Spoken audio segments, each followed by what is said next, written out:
Hello, hello, everyone. I believe Jack, I'm going to check to see if he is in here. The participants, then we'll get him upgraded here. Give us one moment, everyone. Thank you, thank you. Let's see, where are you, Jack? What did I see him? Not yet, not yet. This session will be from Jack Whitfield on sustainable tiny homes. We're just trying to get him in here. Give us just a minute. They're over in Kauai, Hawaii. Hawaii. All right, I don't see him in here yet. Zach, do you want to see if you can? Yeah, he's texting me right now. Okay. Little troubleshooting here, but we're getting close. He said he can hear you, so He can hear us. Let's see, yeah. what's his name on the?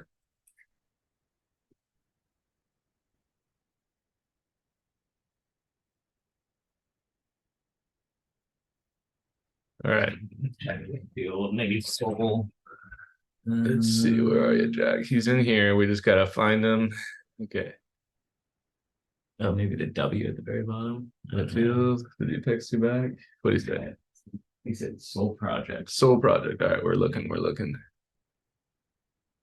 There he is. Huh. Yeah, I can-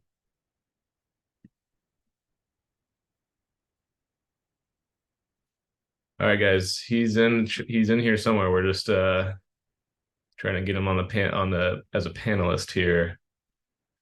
Give us one moment. Oh, thank you, Chantel. We are tired. Hey, actually, that. Yeah. It's been a long week. Can you try typing inside of the chat box and just say, "I'm Jack," and then we can promote you up to a panelist. There he is. There he is. As We on found you. Andrea. Okay. All right, Awesome. Thanks so much, Jack. We'll see you on the inside now. All right, we found Jack. He should be coming on any second now.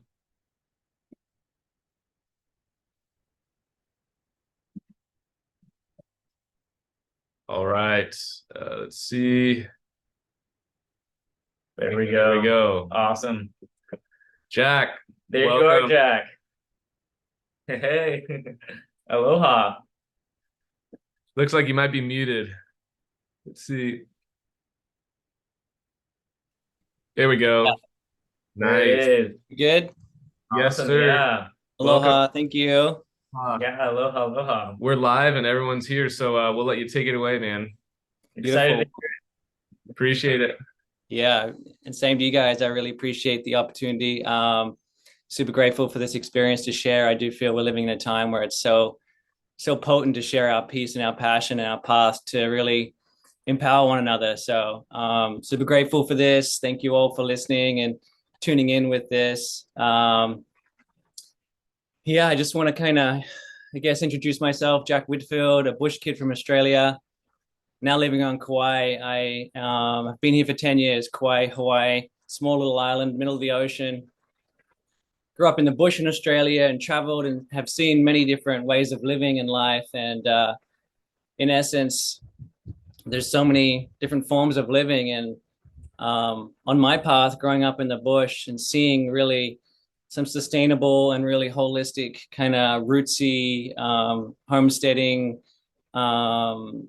living expressions, I really had that as my compass. And as I said, traveling in the world and seeing all these other forms, it's really brought me back to a service to really step in and share my gifts, my passion, my path with building. I really do feel that's my creative outlet, and also a place that humanity is really seeking some remembrance, some guidance into other ways, alternative ways. And I do feel the tiny house movement and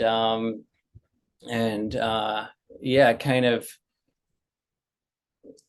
newer shift of living expressions is really, really helpful. We've lived in a really consumative kind of larger, bigger homes and cars and vehicles. It's just like this. We want more and more and more, and I do feel really um, passionate about still having value and really showing up and creating the quality in these smaller these homes and these hales is the Hawaiian word, but in essence, really passionate about the quality and what are we using. So in essence, like the food industry and the medical industry and all these other massive industries, they're more and more utilizing material produce that is processed. And for me, a lot of my passion is creating homes with more raw and whole material. So really utilizing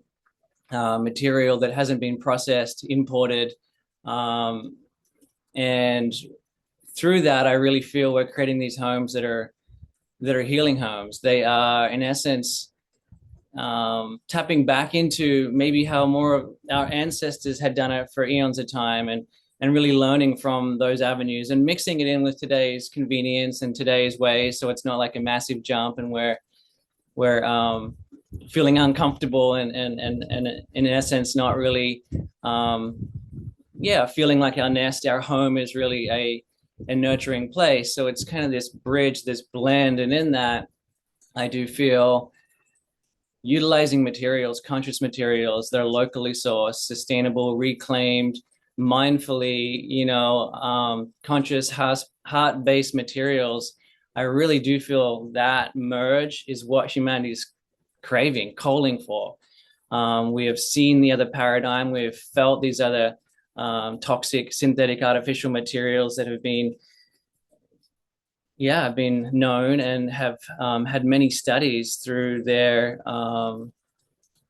problematic applications. So learning from that, not trying to hate on it too much, but learning from the dualistic world and learning from the what is, and then leaning into how do we go from that point and shift into a more mindful construction form. And in that, I've created soul projects, sustainable organic living projects.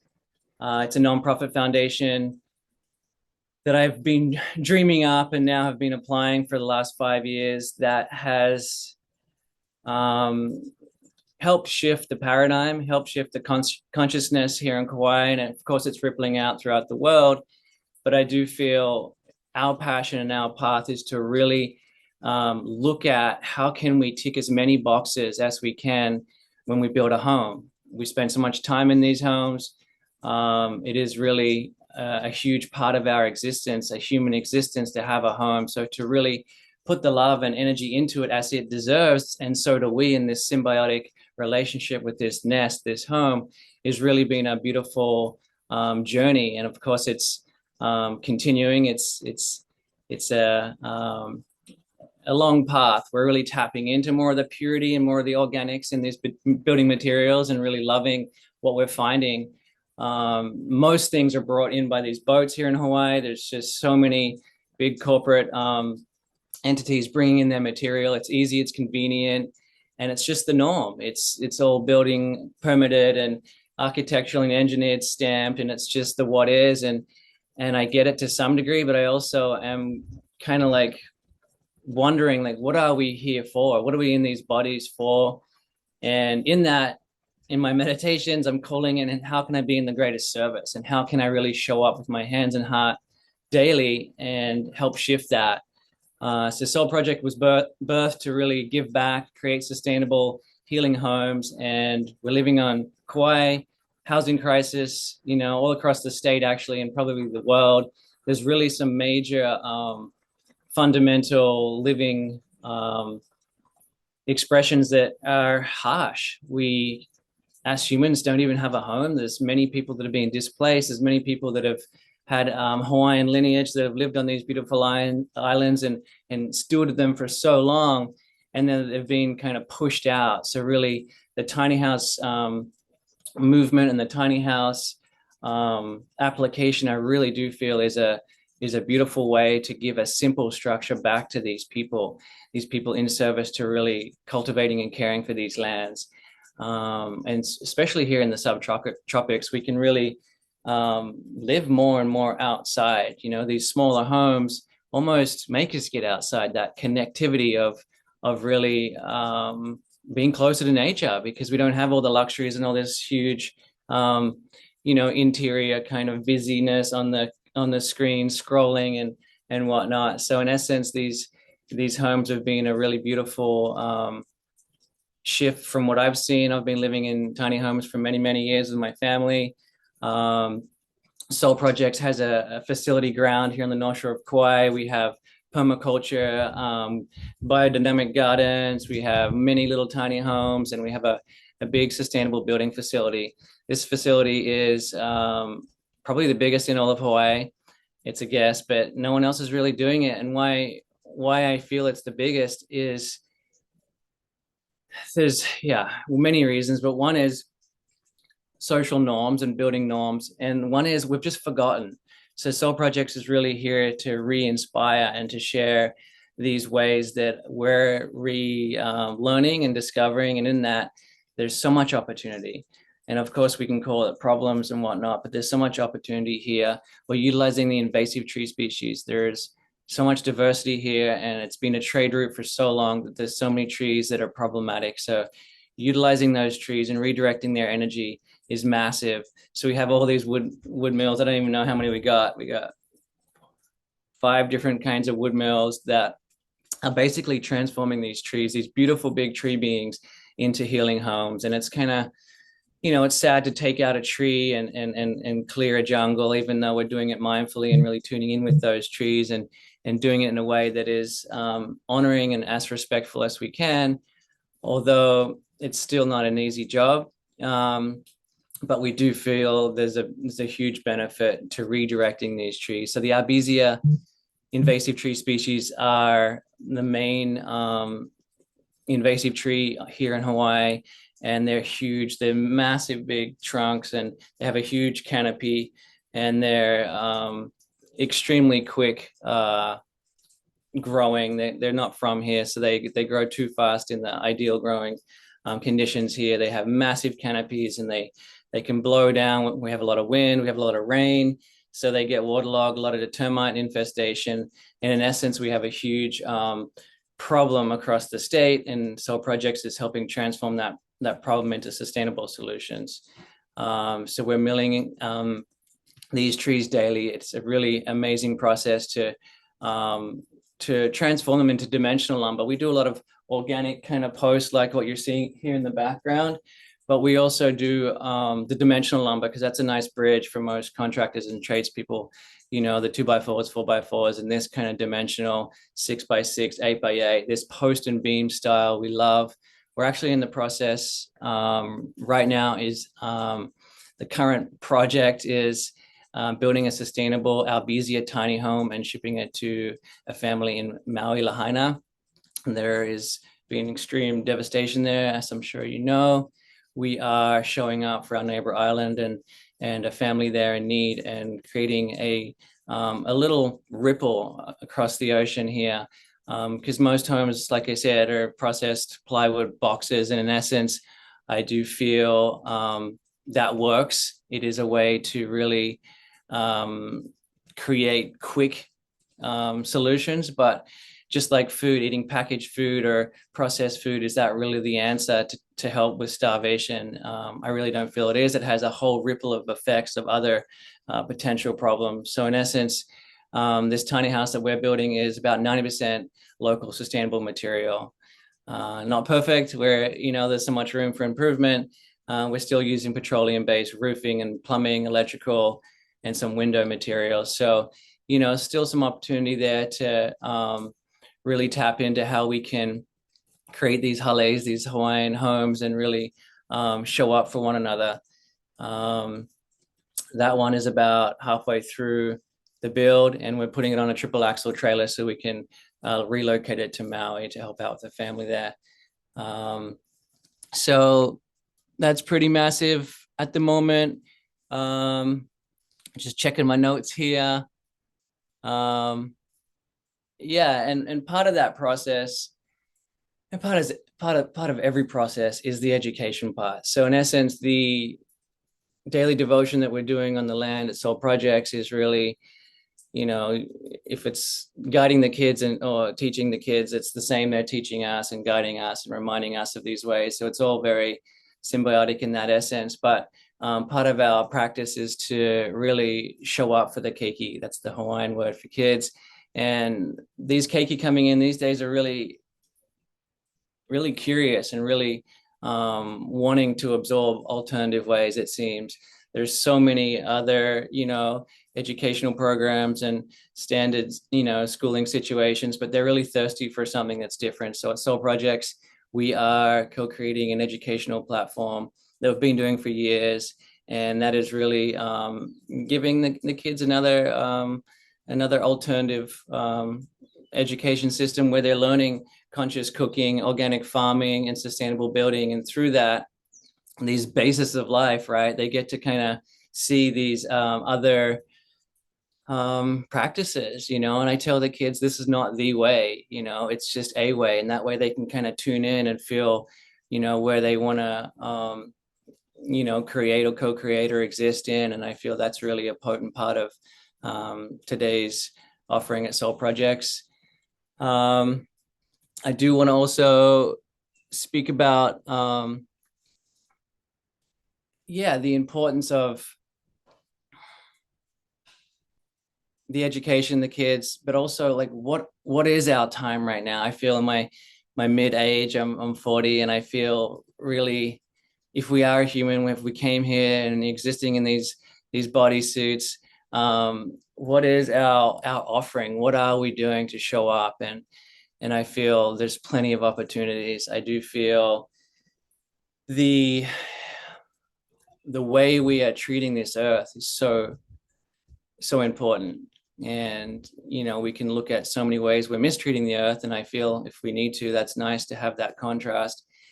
But really, it does feel like a time, a paradigm, a conscious shift, if you will, where we're really tapping into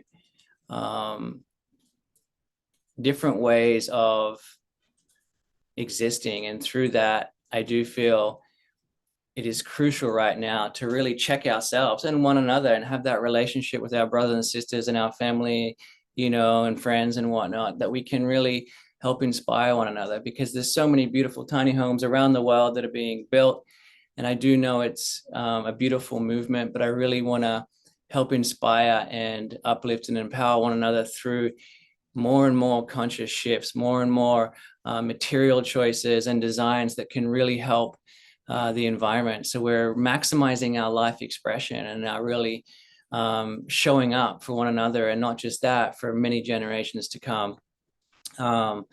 So I do want to offer my service freely to anyone. I always like to consult and just share my words, my wisdom, as a little offering to help open source, be of service to all, and really bounce those ideas off one another as we are all learning and teaching. And I feel that's the power of today's ways. So love to tune in more with others that are doing it around the world too, to get more perspective and understanding.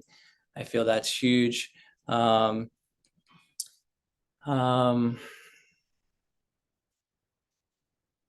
feel a part of the whole tiny house movement is also the versatility and how we can utilize these alternative structures to be inspirational for shifting the ways of like county and state and all of this as well, because we're seeing these homes stacked, these apartment buildings, and we're seeing these styles of living that are pulling us more and more away from nature. And I do feel that the tiny house form is a beautiful way to have them more connected on these farms and more integral in these community versions where we can really share, maybe not in our blood family, and that's beautiful too, but in almost our star family. These communities are being created around the world of tiny home communities where you're having multiple different families and beings that are living together, that are coming back and reconnecting with one another, also the land. And I do feel there's a very beautiful reconnective essence that's happening through these homes. And I do get really excited for this. I really do feel the more that we tap into how our ancestors have lived, I really do feel the more we lean in and learn from these ways, we can really bring that purity back into our lives. And living with others in these community forms or in these tiny house villages, I really do feel is great. So we can support one another through our emotional needs, through our physical forms of farming and education and this. I do feel it is a really beautiful paradigm when we're living back in that way, supporting one another, and we don't need our own laundry and our own this and our own that. We can really hui up. That's a Hawaiian word for community, but we can really come together in this unity form and really collectively support. And I do feel that is a beautiful byproduct, if you will, of these smaller homes where we're not like independently my this and my that and my big this, but we're like just sharing more. And I do feel that is such a potent part of today's ways, is where we can kind of put our differences aside, or move through a lot of the separation and division and come back to that unifying form. So that is another aspect that we're learning pretty much on a daily basis at Soul Projects, our little community sustainable building facility and permaculture expression. I just wanted to tap back into one other part of the Arbesias, of kind of going backwards here, but these big, beautiful trees that we're moving. Part of the holistic approach that I didn't share was that we are replanting native trees, fruiting hardwoods, and food forests in those areas. So it's really a holistic approach to give back and really set up for generations to come, and taking out these really invasive tree species and whatnot, and then replanting in these ways that can set up for hundreds of years to come. I know that's really a long ways out, but I really do feel if we are in these times and we are seeing these models, how can we really amplify their expression? And so part of our mission too is to really plant up and love up these jungles and return them to more of a balance. So I feel that's a beautiful analogy to maybe to wrap this up in the next couple of minutes is balance. And really I find that is where we're at. We're kind of sitting on this teetering turning point.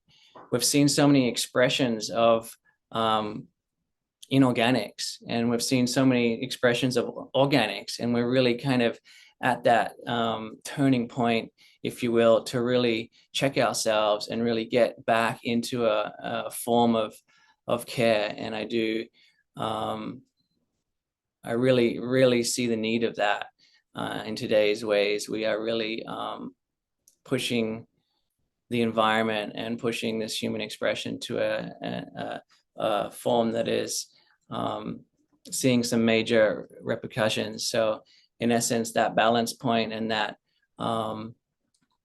that place where we can move ourselves out of like sustainability, we use that word, remove ourselves out of like just this like just trying to survive. We're just trying to survive, but how do we get out of that into like thrive?